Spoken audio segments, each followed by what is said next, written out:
स्वयंपाक खोलीत आल्यासारखी वाटली. माझी झोप अडधोड होती म्हणून ती मला दिसली. पण या मध्यरात्री स्वयंपाक खोलीत पांढरे कपडे घातलेली बाई, हा मला झालेला भास की स्वप्न? आमचे आजोबा म्हणायचे, बाळ्या मध्यरात्री ओसाड मार हातावर एखाद्या विहिरीच्या जवळपास. पण त्या घरात किंवा स्वयंपाक खोलीत देखील एखादी स्त्री पांढरे कपडे घालून दिसली म्हणजे तिच्यापासून सावध राहायचं. अशी स्त्री एकतर हडळ असते नाहीतर बोल. काय बोल? अरे बापरे, म्हणजे मी या बोल पाहिला.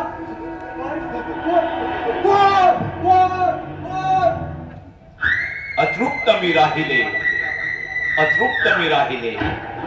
यात मागणारे कलाकार किशोर, शुभम,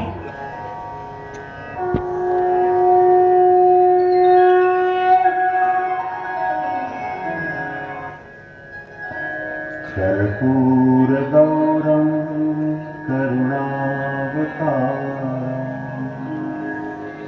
संसारसारं भुजगेन्द्रहारं सदा वसन्तं हृदयारविन्दे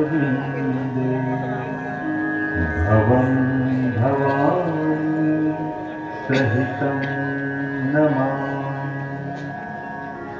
भवं भवानी सहितं नमामि. वादापासून तुझ्या घराचं रक्षण कर. आमच्या हातून आजवर केल्या तर त्याची आम्हाला क्षमा कर आणि आमचं रक्षण कर प्रभू. रक्षण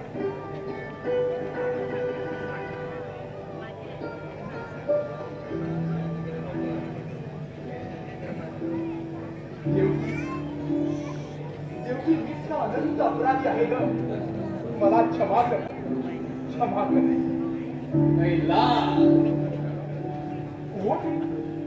क्रूर? होय, बरोबर ओळखलं. क्रूरदास आहे मी. कशाला आलास तू?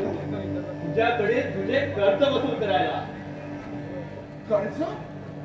चला, 10 वर्षापूर्वी पेरूची बाग तुझ्या बापानं लावली.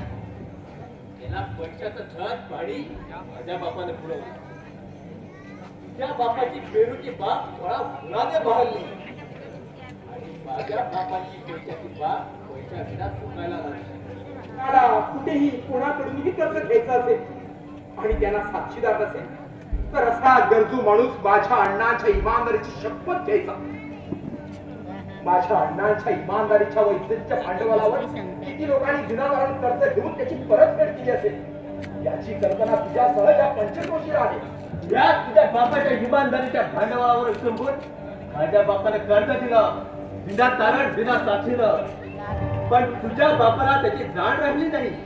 ते कळला हाडू चुगडून पुन्हा वाटेला लागला. क्रूर! का असा क्रूरपणे बोलतोय तू?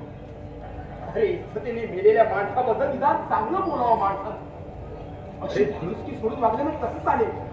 अरे वा, तुला राबवता येतं पण की हमारी बिल्ली आम्ही पर में आहो. कुत्र्याला हात टाकलं त्याची परतफेड म्हणून तो आमच्याच अंगावर गुरगुरायला लागला. छान.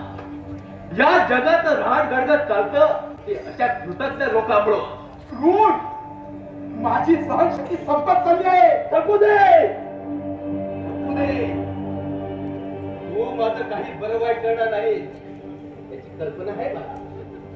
अरे कुबड्या विना तू असहाय्य आहेस आणि तुझं रागवणं म्हणजे लंगड्या घोडीला लाल लगाम लावण्यासारखं आहे. प्लीज क्रूर, प्लीज पुढचं बोलू नको. तुझ्या वडिलांनी आम्हाला कर्ज दिला याचा अर्थ त्यांनी आम्हाला विकत घेतला असा होत नाही. आम्ही काही गुलाम नाही, तू म्हणशील ते ऐकून घ्यायला.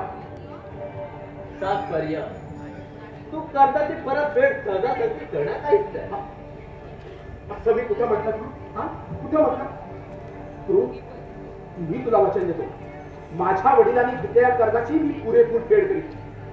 अरे असं म्हणता म्हणता तुझा बाप मरून गेला. आमच्या अण्णा मरण बोले नाही क्रूर. त्यांचा खून करण्यात आला. हे पुढे कर. तुझ्या बापाचा खून करण्यात आला काय? तुला तो मेला काय? मेला तो मेला, स्वर्गात गेला. मला तुझ्या बापाच्या मरणाची कथा ऐकायची नाही. मला हवाय पैसा, फक्त पैसा. पैसा देणार नाही तू. अरे असं म्हणता म्हणता तू देखील लग्नात आलाय आणि आपलं जीवन सोपवलं या कुबड्यांच्या हातात. कोण कुबड्यांचा आधार असला तरी नाछाड नाही.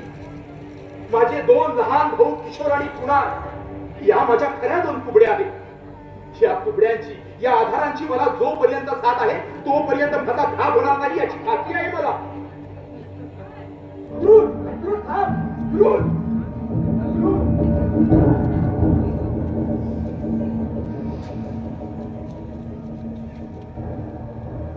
हे गजानना, या क्रूर नाथाच्या कर्जातून मोकळा होण्याकरिता आमची मदत कर. आणि या क्रूर नाथाच्या क्रूर पंजातून आमची सुटका कर प्रभो, सुटका कर. नाही अलग निरंजन बेटा, बेटा तो कोणी नाही. नाही अलग निरंजन बेटा. अरे मला म्हणाला होय बेटा, हे सर्व जग आम्हाला आमच्या मुलासारखं आहे. अरे रे नाही अलग निरंजन. महाराज काय म्हणालात बेटा? महाराज मला अरे बा म्हणायचं होतं. अरे बा कसा करिता? महाराज हे सारं जग तुम्हाला तुमच्या मुलासारखं, तुम्ही साऱ्या जगाचे बाप झाला, मग तुमची तारीख लोक करायला जय अलग निरंजन. महाराज बेटा, साधू संतांची अशी टीका करू नये, अशाला पाप लागतं. क्षमा क्षमा करा महाराज, माझ्या हातून चूक झाली, क्षमा करा. नाही अलग निरंजन, उठ बेटा, आम्ही तुझ्यावर अति प्रसन्न आहोत. पश्चातापीच्या आधीच जाण्यापेक्षा केलेल्या क्षमा मागून पापाचा परिमार्जन करणे यासारखं पुण्य नाही. उठ बेटा. महाराज आपण म्हणतात ते बरोबर आहे, पण आजच्या युगात बऱ्याच साधूंची पुरेवा लागली असून कोण दिवस साधून असताना तर सुश्वास झालेला आहे. आणि तेव्हा खरं आहे बेटा, अगदी खरं आहे तुझं. हे कलियुग आहे, यात खोट्यांचा सुसवाड होणारच, पण खोट्यांच्या नशिबी नेहमीच खोटाच असतो बेटा. एकदा या खोटेपणाचं अवडंबन वाजलं की मग कली या जगात जन्म घेणार आणि साऱ्या जगाचा विद्वान होणार. विद्वान महाराज सोबत बोलण्याची की नाही होते. त्यानुसार या खोट्यांसोबत खरे देखील मरणले जाणार नाही का?